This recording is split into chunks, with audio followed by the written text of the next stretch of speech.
Yeah, welcome back, dear students. So, the last class we missed the symptoms of Ascaris.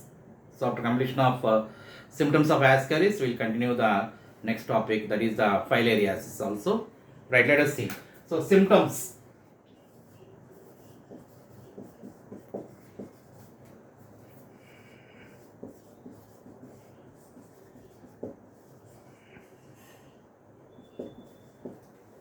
So, symptoms of Ascariasis. First one, internal bleeding. Internal bleeding, muscular pain, anemia, and blockage of intestinal passage. Right? So internal bleeding takes place and muscular pain occurs, and also anemia. Anemia means due to lack of number of RBC and a blockage of intestinal passage. So the intestinal passage is also blocked. So this completes about the Ascaris lumbricoides, and remember that Ascaris lumbricoides belongs to the phylum Nematoda or Nematihelminthes. Okay, so this completes about the Ascaris lumbricoides. Now we'll go for the next one, filariasis, right? So next one is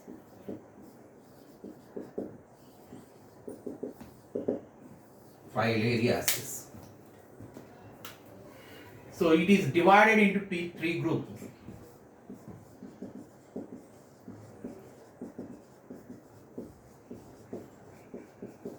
So filariasis is divided into three groups.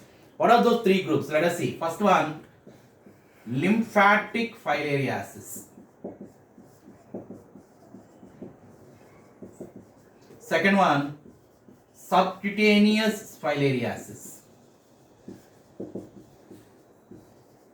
Third one,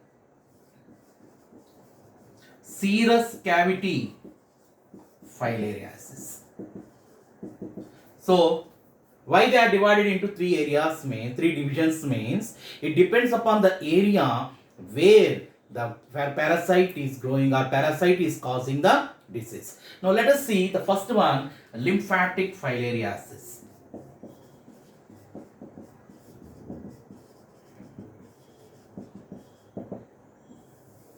So lymphatic filariasis is caused by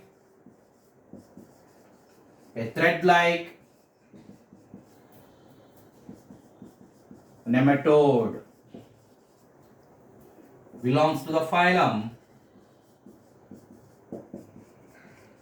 Nematoda.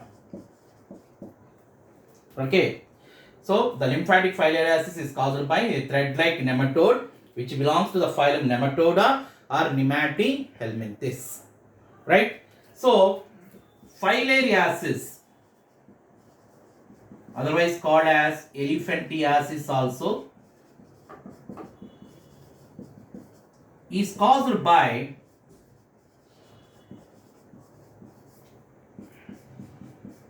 Wuchereria Bancroft, or another one is there, Wuchereria male.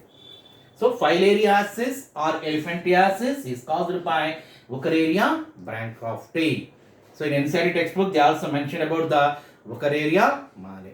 So what is meant by elephantiasis? In the name itself there is a word called as elephant, right? So elephantiasis means the disease causes elephant like leg. That means the legs of that person becomes swollen and looks like an elephant egg. So that's the reason why we are calling this one as elephantiasis. Now let us see how which parasite is causing this one, how it is occurring, and its life cycle, and also symptoms now, right? Okay. So how this filariasis or elephantiasis are causing? The parasite blocks the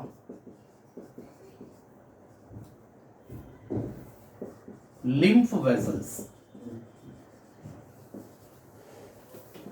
and causes inflammation.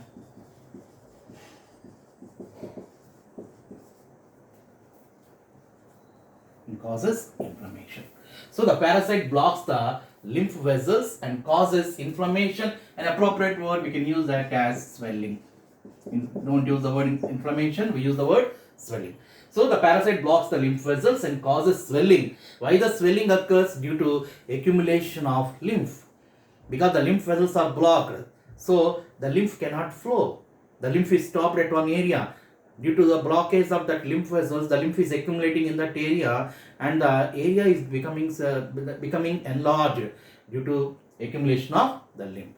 So due to that, the condition is called as filariasis. Now filariasis is caused by Wuchereria bancrofti. So it is a digenetic parasite. So you all know what is meant by digenetic. Digenetic means which completes its life cycle in two different hosts. So which one is the primary host? The primary host of Wuchereria bancrofti is man. And the secondary host and also vector is female Culex mosquito. Then how does the Wuchereria bancrofti look like? The Wuchereria bancroft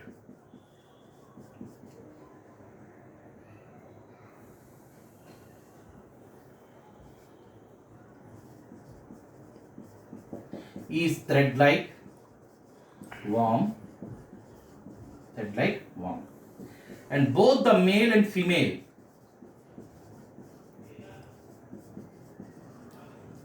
lives in lymph vessels and lymph nodes. So where they are living? The male and female worms. So Wuchereria bancroft is a thread-like worm, and it is a pseudocoelomate. Remember that. Where it is living? It is living in the lymphatic system of man, especially in the lymph vessels and lymph nodes. So they are found coiled around each other in the lymphatic system. Then what they are doing there? They copulate. They copulate in the lymph vessels, and the female lays. The female lays embryonated microfilaria larva. So very important word, microfilaria larva. Why? Because this microfilaria larva is the infective stage to the female Culex mosquito. So where this microfilaria larva is formed or released? So the microfilaria larva is released in the lymphatic system. Then I used the word embryonated. Embryonated means the larva is covered by an egg shell. So that is the reason why I am using the word embryonated microfilaria larva. That means the larva is surrounded by an egg sheath. So when this larva enters into the female Culex mosquito, in the midgut of female Culex mosquito, the sheath of the larva gets dissolved and the microfilaria larva is liberated. Anyhow, we'll learn that one there. Now what happens here? This microfilaria larva, which is released in the lymphatic system, migrates to the peripheral blood vessels of the man. That means superficial blood vessels. Superficial blood vessels means the blood vessels which are present beneath the skin. Why the microfilaria is migrating to the superficial blood vessels means to suit the feeding habit of the female Culex mosquito. Remember that female Culex mosquito cannot penetrate deep, right? It cannot penetrate its proboscis deep into the body, right? So the proboscis is very small. It can suck the blood from superficial layers only. So to suit the feeding habit of the female Culex mosquito, the microfilaria larva is migrating to the superficial layers of the blood vessels. Right.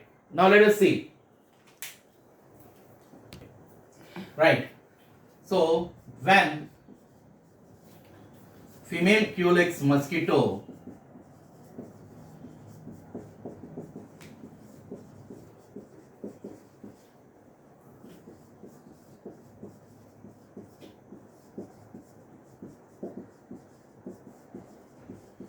sucks the blood of infected person, the microfilaria larva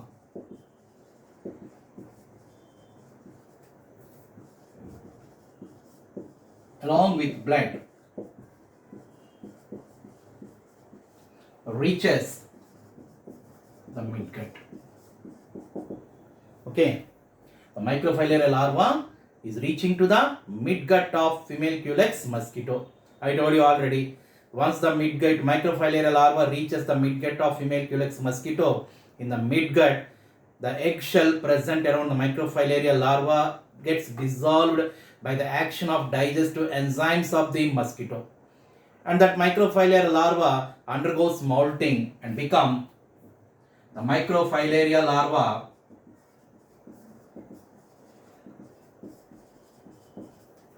molds and become third stage larva. And become, it undergoes molting. Molting means what? Shedding of the old skin. You have learnt in this one in the first year while we are studying about the cockroach. The cockroach undergoes, the nymph stage of the cockroach undergoes molting or ecdysis. You remember that? Okay. So here also the microfilaria larva undergoes moltings and develops into third stage larva. So third stage larva is the infective stage to man.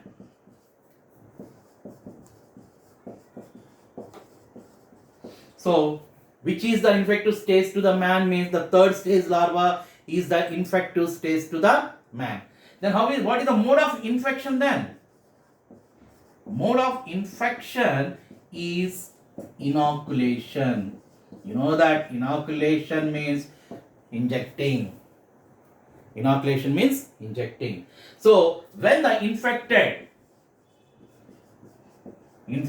Culex mosquito, female Culex mosquito, remember that, bites the man, the third stage larva enters into blood of man, and from there it enters into the lymph vessels and lymph glands. So what happens when it enters into the lymph vessels? When it enters into the lymph vessel, it undergoes third and fourth moltings and becomes into adult. So it is undergoing third and fourth moltings and it is becoming into the adult. Right? So this is the life cycle. Now let us see what are the symptoms it is causing now. Right, let us see now the pathogenicity.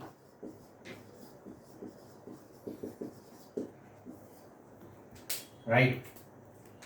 So, Wuchereria bancroft causes filariasis. It causes filariasis. Right? Then, in light infection,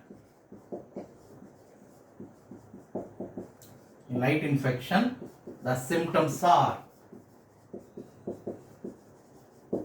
in the light infection, what are the symptoms? Mild fever,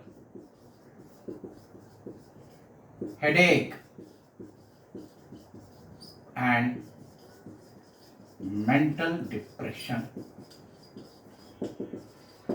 So mild fever, headache, and mental depression. Okay. Then in heavy infection,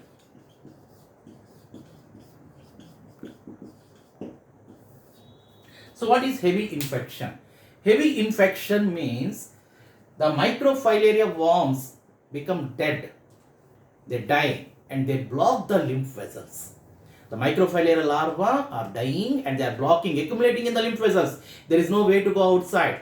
So they accumulate in the lymph vessels and block the lymph vessels. So that what happens? Accumulation of lymph occurs. So and it causes the swelling. Let us see. So swelling of lymph vessels.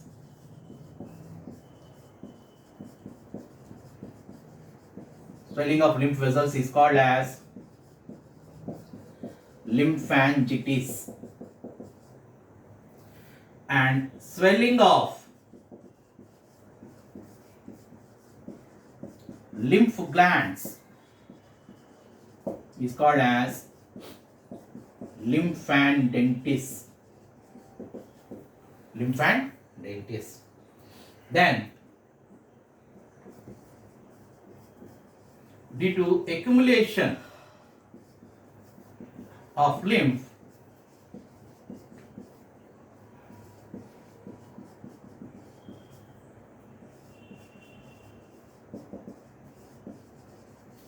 swelling occurs in some organs and it is called as lymphoedema. Lymphoedema. So due to accumulation of lymph, swelling occurs in some organs called as, the condition is called as lymphoedema. It is called as lymphoedema. Now let us see where this lymphoedema occurs. Right, organs which show swelling.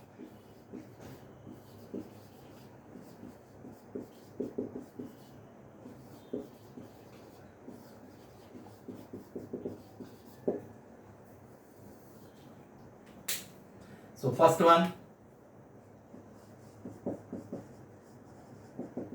extremities like limbs, scrotum in males is called as hydrocele, and mammary glands in females.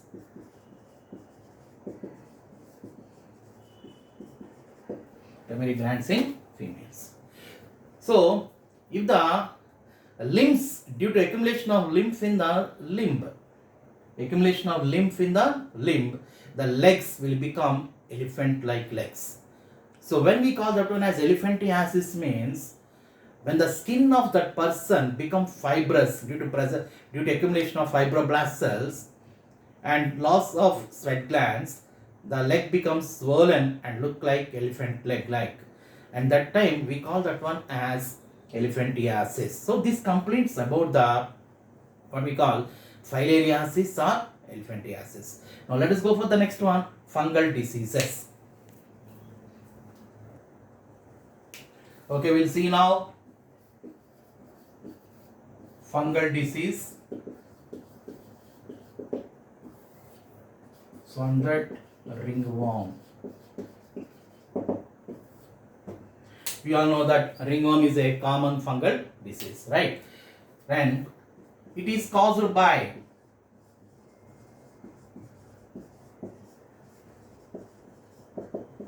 fungi of genera Microsporum, Trichophyton, Epidermophyton. So different fungi can cause the ringworm, and this ringworm is the most common infectious disease. Most commonly occurring infectious disease is the ringworm. Then how the infection occurs? Infection occurs by using clothes, towels and combs of infected person. So if an infected person is there and if you are sharing the clothes or towels or combs of that person, you also get that what we call the ringworm, right? Then factors that helps the growth of fungus.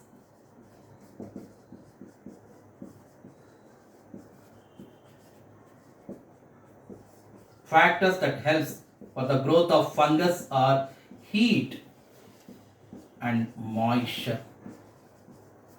Heat and moisture are the important factors that are useful for the growth of the fungi. Now, where this fungi grows? Where this fungi grows? Infection starts in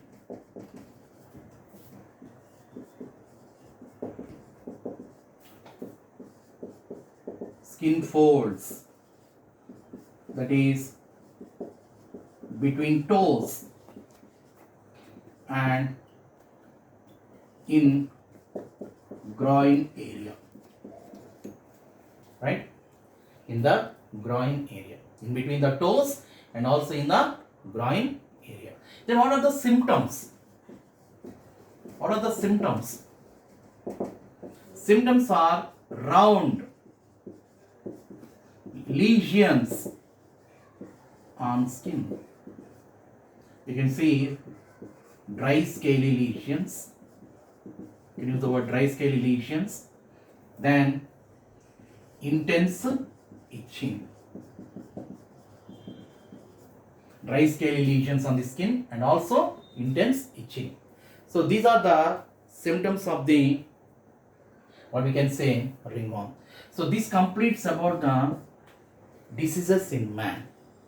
So this topic completes the, we have learned about the bacterial diseases, we have learned about the viral diseases, we have learned about the protozoan diseases, we have learned about the helminth parasites, that means what we can say roundworm and filarial worm diseases, and last one we have learned about the fungi also.